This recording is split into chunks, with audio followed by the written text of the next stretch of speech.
इतना ये गरीबों को परेशान कर रहा था हाँ। कि इन लोगों झारखंड कभी नहीं गए थे। लास्ट में हमारे ही खिलाफ एप्लीकेशन दे दिए। यानी प्रधान के ऊपर ही। हाँ, हाँ, हमारे ऊपर ही एप्लीकेशन लालता दे दिए।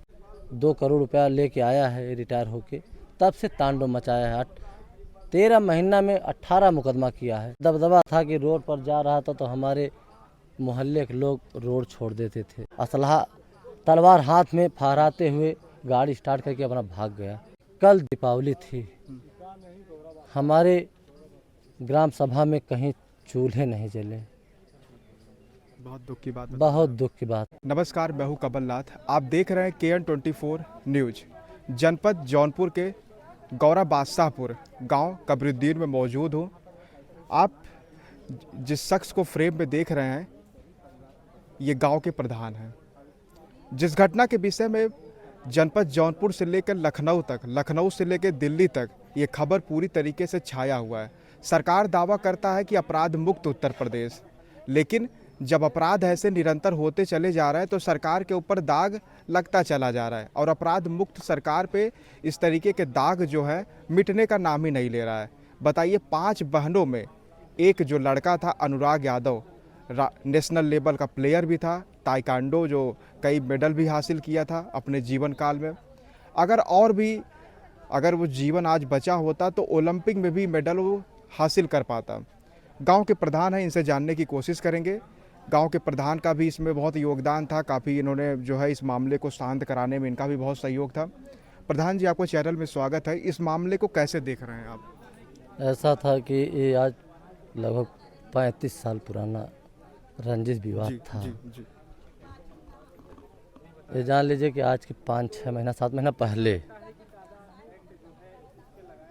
कुछ गांव के मानिंद लोग, मौके पे हम भी थे, समझा बुझा कर ये जो बाउंड्री हुई है, इधर दिखाओ, ये जो बाउंड्री हुई है, बाउंड्री हम लोग करा के हम लोग ये कहे कि इधर आप हो जाइए और इधर इनकी नाम की ज़मीन है। हमारे बब्बा प्रधान थे तो इनके 40 एकड़ अनुराग के बब्बा को पट्टा किए थे उस समय। ये 7 बीघा का रकबा है, इसमें इनका 1 इंची कहीं नाम भी नहीं है। 7 बीघे में बिना नाम के हैं और इनका तो नाम भी है।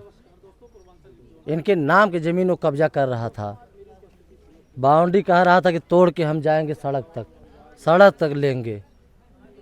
ज़बरदस्ती, इतनी दबंगाई, इतनी एक अपराधी किस्म का था। क्योंकि ये जो है झारखंड धनबाद में नौकरी कर रहा था। इसका नेशनलाइट वाले से, आतंकवादियों से संबंध, हाँ, इसका संबंध था। हत्या के बाद कप्तान साहब आए, इसके घर में तलाशी किए। 4-4 तलवारें, 2-2 पिस्टलें, 1 ग्रेनाइट बम निकला। सिपाही ने लेके जा रहा था, 4 जगह रखा, इतना वजन था तलवारें। ऐसा हत्या किया था कि जैसे कहीं ट्रेनिंग दिया है, ऐसा गला उतरा था, कहीं इतना क्लीन कि कहीं चमड़ी भी नहीं पकड़ी थी, एकदम गोल में निकली थी। जब हमें हत्या हुई, जब घटना के बाद हमें फ़ोन गया 2-4 मिनट बाद, तुरंत तत्काल फ़ोन पहुंचा, तत्काल हम आए यहाँ पे। तो हम जब पहुँचे यहाँ पे तो देखे कि माता जी की गोद में सर, गर्दन था और धड़ अलग था।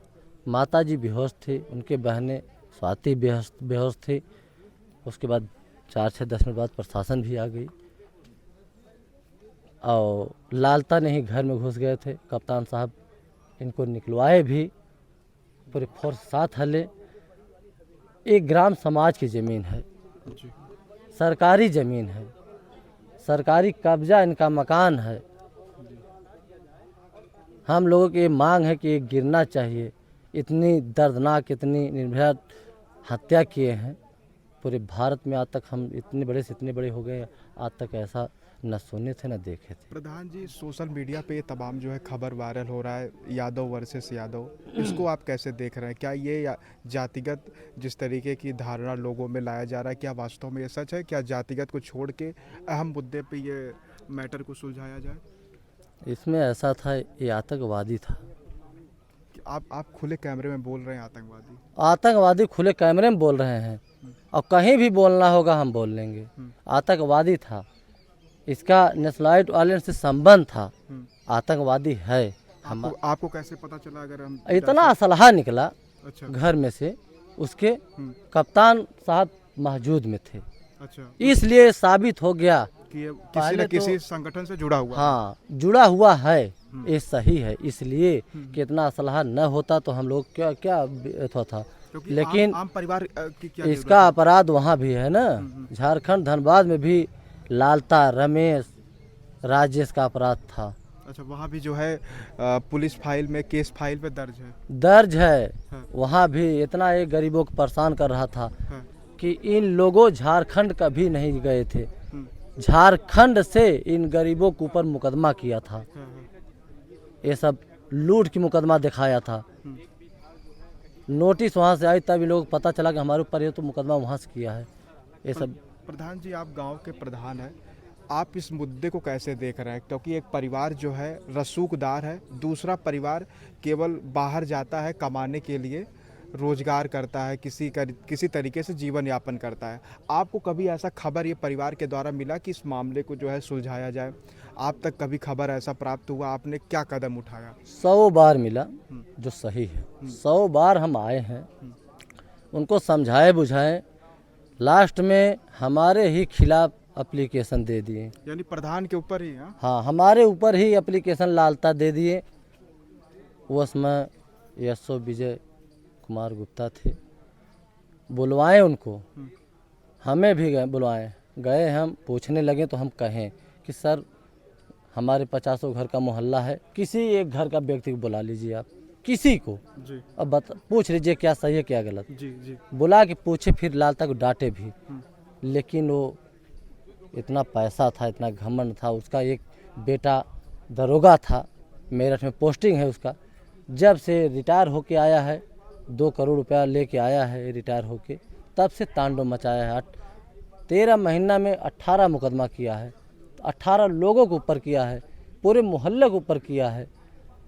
यानी एक परिवार के कारण पूरा गांव परेशान था, पूरा मोहल्ला परेशान था। इतना दबंगई, इतना दबदबा था कि रोड पर जा रहा था तो हमारे मोहल्ले के लोग रोड छोड़ देते थे। अच्छा, हाँ, इतना दबदबा थी। कभी कभी 100 नंबर बुलाया जाता था तो जो दरोगा था वो नंबर मांगता था, कौन आया है मौके पर, कौन सिपाही आया है। उन लोगों से वो सब फोटो खींचते थे, फ़ोन पे बताते थे फला फला आए हैं। वहाँ से वही आतंक करवा रहा था।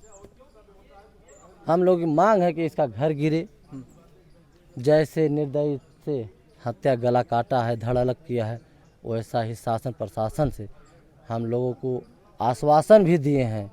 आश्वासन पे हम लोग अटे हैं कि उसका भी इनकाउंटर होना चाहिए। प्रधान जी, आपकी सरकार से क्या मांग है? एक आप सरकार प्रधान से होते यही मांग है कि उसका इनकाउंटर करावें, जो सरकारी ज़मीन है दोनों मकान गिरावें,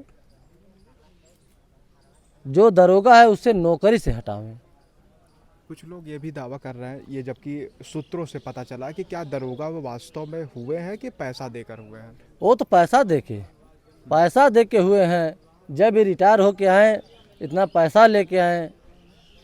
हम लोगों से कभी कभी कह रहे थे कि बहुत घूस दे के तब हमारा बेटा हम दरोगा बनाए हैं। अच्छा, वो खुले मंच पे खुले कह रहे थे, और सही भी है। वो दे के अपने बेटों को दरोगा बनाए हैं। और राजेश का क्या नाम है, रमेश, तो एक आतंकवादी है, आतंकवादी है। उस समय हत्या किया, हमारे मोहल्ले में इतना डर रहे थे, उसके कोई पकड़ा भी नहीं। असलहा तलवार हाथ में फहराते हुए गाड़ी स्टार्ट करके अपना भाग गया। तुरंत फरार हो गया। पुलिस पकड़ नहीं पाई? पुलिस से पहले तो भाग गया, पुलिस आने से पहले गला काटा, भाग गया। इस मामले में, इस प्रकरण में कितने लोग अभी गिरफ्तार हुए हैं प्रधान जी? गिरफ्तार देखिए, लालता तो मौजूद में यहाँ से हुए थे, कप्तान साहब थे, पूरी तलाशी के बाद घर में घुसा था, निकले। पता चला लखनऊ में लखीमगंज कोई अलीगंज कोई थाना है, जी जी वहाँ पे आत्मसमर्पण रमेश यादव पुत्र लालता सूरज यादव पुत्र लाल मोहन का बेटा वहाँ आत्मसमर्पण के यहाँ से पेपर के माध्यम से हमें पता चला कि टीम गई है, वहाँ से लेके आ गई है। यानी पूरा जो है गांव दहशत का माहौल रहता था।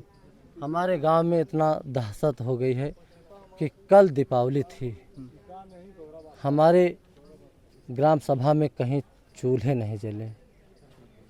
बहुत दुख की बात है। बहुत दुख की बात है। हमारे ग्राम सभा के जो भी है, कोई ऐसा न हो कि किसी की आंख से आंसू न चले। प्रधान जी, ये ऐसी घटना जो है पूरे उत्तर प्रदेश में, ऐसी घटना पहली बार आप भी अपने जीवन में सुन रहे होंगे कि सर किसी का इस तरीके से उधेड़ दिया जाए। भारत में ये चीज़ें, हम तो ये चाह रहे हैं कि हम पूरे भारत बात कर रहे हैं, कभी ऐसा नहीं हुआ जैसे इस तरीके से इस क्लीन चर्च से वो धड़ अलग किया था। अच्छा, एक ये भी कहा जा रहा है कि अब हम सब अनुराग यादव को तो प्रधान जी जान नहीं पाएंगे, आप अनुराग यादव को कैसे जानते हैं? क्या कैसी प्रतिभा थी? लोग बताते हैं ताइक्वांडो का खिलाड़ी था। आपको नज़र में कैसा था अनुराग यादव? बहुत सुशील, बहुत होनहार लड़का, बहुत आगे जाता, बहुत नाम रोशन करता, हम लोगों को नाम रोशन करता, पूरे प्रदेश का नाम रोशन करता। लेकिन ये तो 5 बहन में एक भाई था, पूरा दिया ही बुता दिया। और इसी कड़ी को देखते रहिएगा। जैसे मैंने आपको दिखाया कि जनपद ये जो है गौरा बादशाहपुर में गांव जो है कब्रुद्दीन है, और ये ज़मीनी रंजिश के कारण ये घटना है। यही वो ज़मीन है, ये देखिएगा, ज़मीन के कारण जो है इस तरीके की जो है घटना, ये कब्रुद्दीन गांव में जो ये घटना हुआ है, इस घटना को हमने आपको पास से दिखाने का जो है प्रयास किया। इस घटना से जुड़े रहिए। जिस तरीके से उत्तर प्रदेश में अपराध मुक्त के कई दावे दिए जा रहे हैं, उस पर ये सवाल उठता है और ये दाग लगता है, क्या वास्तव में ये सरकार जो है अपराधियों को जो है खुली चुनौती दिया है? अपराधी खुले मंच पे इस तरीके से जो है तलवार लहराते हुए रोड पर चल रहे हैं, किसी का गला काट दे रहे हैं, किसी का एनकाउंटर कर दे रहे हैं, किसी की डकैती कर दे रहे हैं। इस खबर से जुड़े रहिए, हम आपको आखिरी जड़ तक ले चलेंगे और खबर के माध्यम से इसका खुलासा भी करेंगे। तब तक आप देख रहे थे KN24 न्यूज़। धन्यवाद।